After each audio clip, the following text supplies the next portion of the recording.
Welcome to the Renegade Fight. Noles Nation and the Renegade Fight Crew.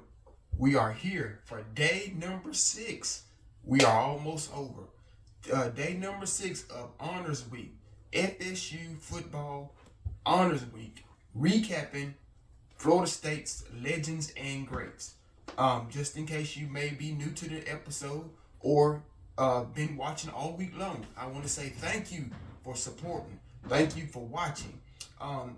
This is FSU Honors Week, something that we created here at the Renegade Fight maybe about a year and a half ago. And we wanted to continue this every year, and we always do this right there at the beginning of March.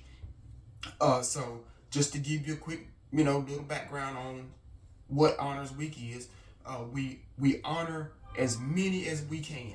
FSU football players, former football players, coaches, anyone that has helped lay a foundation, anyone who has helped build Florida State to what it is today, a powerhouse in college football. We honor you and those players for this week during Florida State Honors Week. So let's jump right on into it for today, day number 6. Today, we'll be talking about Derrick Brooks. Derrick Brooks is a FSU legend. He was a cornerstone player for Florida State in the early 90s. This linebacker played at Florida State from 1991 to 1994. Brooks was a hard-hitting, disciplined, sideline-to-sideline player. His leadership that led Florida State to national dominance in the 90s. If you lined up against Derrick Brooks, you're going to be in for a long day. You're going to be in for a long day, and not only are you going to be in for a long day, Derrick Brooks, when he lined up at the line of scrimmage in his linebacker position, he knew exactly what his assignment was for that game on that day. Yes, Derrick Brooks was a awesome linebacker for the Florida State Seminoles in the 90s.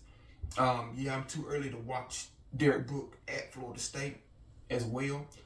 But at the same time, I was able to see Derrick Brooks play his entire career, most of his career, with the Tampa Bay Buccaneers later on down the road. Derrick Brooks was an awesome Florida State football player. As you know, he was coached under defensive coordinator Mickey Andrews, head coach Bobby Ballard. Derrick Brooks was a leader. He was one that he got the players involved. He wasn't a me kind of player. He was a player that if you lined up against him, whether he was first team, second team, third team, scout team, he was going to make you better as a player on and off the field, and you were going to make him better on and off the field. Derrick Brooks was a family oriented type man. He wanted to be and know each player that he was going to play with on Saturdays and play against on Saturdays. That also helps the trust during the game. It helps you know as a player where your teammates is going to be. Derrick Brooks was one of those guys that if he seen something wrong, he was going to get on you and make sure that you get it right. And also, if he may have made a mistake or did something wrong, he expect the coaches and the player beside him to help correct him a little bit. It works two ways. It's not, hey, I can tell you what to do, but you can't help me. No, not Derrick Brooks. Derrick Brooks is an ultimate team player. So Derrick Brooks is a Florida State legend and great. If you need some notes on Derrick Brooks and his playing career, the first note, Derrick Brooks is a 2-time consistent Back it up. He is a two-time consensus All-American. Derrick Brooks was an All-American twice. So that lets you know right then he was one of the best in almost every season that he played. Next note, Derrick Brooks, national championship winner in 1993. He played with Charlie Ward in the greats during that season. In 1994, the next note, 1994, he was the ACC Player of the Year. Derrick Brooks was the ACC Player of the Year in 1994. So that lets you know he was the best in defense in the conference of the ACC in that year. Next note, Derrick Brooks, a three-time first team All-ACC.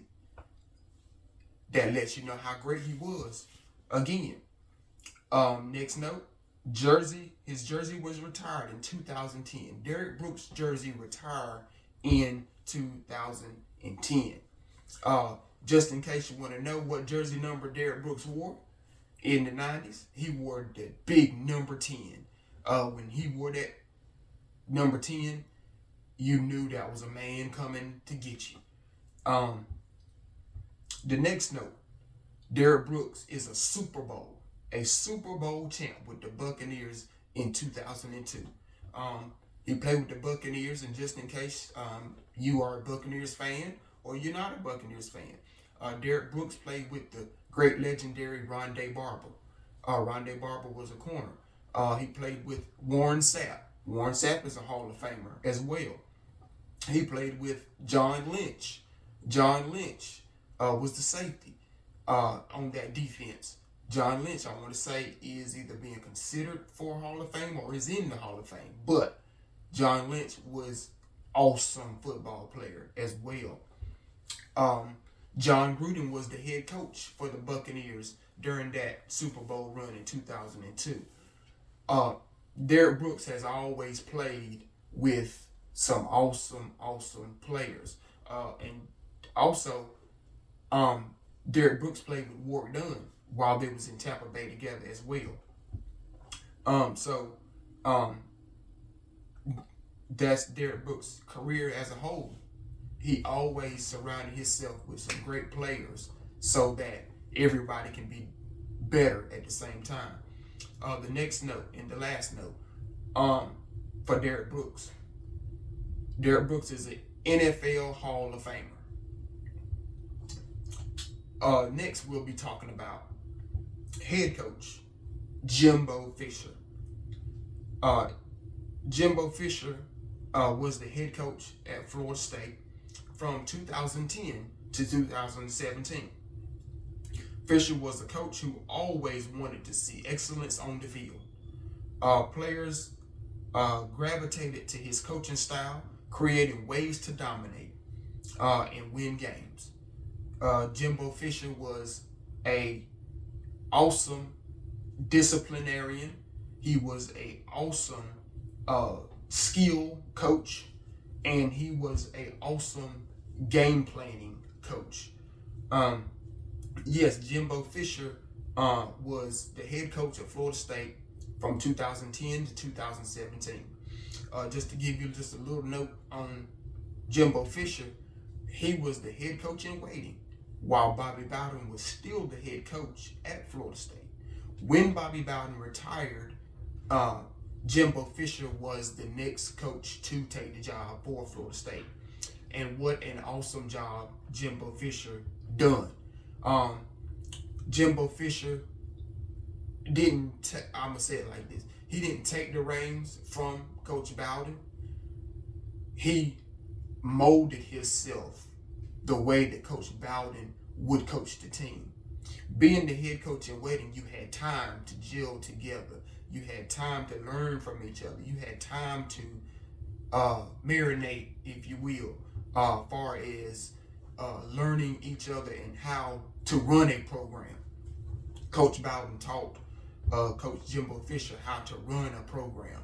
And whenever it was Fisher's turn, all Fisher did was take the baton and he ran the race And not only did he run the race, he ran the race so well that Jimbo Fisher also won a national championship here at Florida State.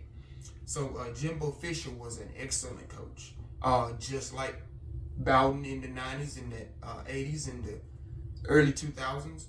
Jimbo Fisher always had a team year in and year out of star players, game day players, players that can make plays, players that wanted to be here at Florida State to better the program and not just always about themselves. So Jimbo Fisher is a head coach that knew how to get the best out of his players. Coach Fisher was a great coach. If you need another note for Coach Fisher, Jimbo's coaching record is 128 wins and 48 losses. Yes, the reason why it looks like that, all of his wins, Jimbo's wins, didn't come from Florida State. When he left Florida State, he went to Texas A&M. When he went to Texas A&M, he was the head coach at Texas A&M for a number of years, and a lot of those wins comes from Texas A&M as well. But Jimbo's overall coaching record is 128 and 48 from the two schools. Next note, we talked about this earlier. Jimbo Fisher coached with Bobby Bowden as the offensive coordinator and head coach in waiting. So won't talk about that, but that was Jimbo's title while being at Florida State under the Bowden years. Next note, 2013 national championship. Jimbo won a national championship. Okay. The next note, Jimbo Fisher is a 3-time ACC champion. Won the ACC championship 3 times. Jimbo Fisher is a Florida State legend. He is a Florida State great. And just another note, Jimbo Fisher is now a game day analyst for the ACC network. And not only is he an analyst on the ACC network, he does a great job during that broadcast on Saturdays before the games, the ACC games. So if you ever wanted to see Jimbo in action talking football like he loves to do, you can catch him on the ACC network during the football season, talking, as he say, talking ball. So that's all we have for today. I encourage everyone to like, share, subscribe. Find us on Instagram, The Renegade Fight. I am your host, RDJ. Go Noles.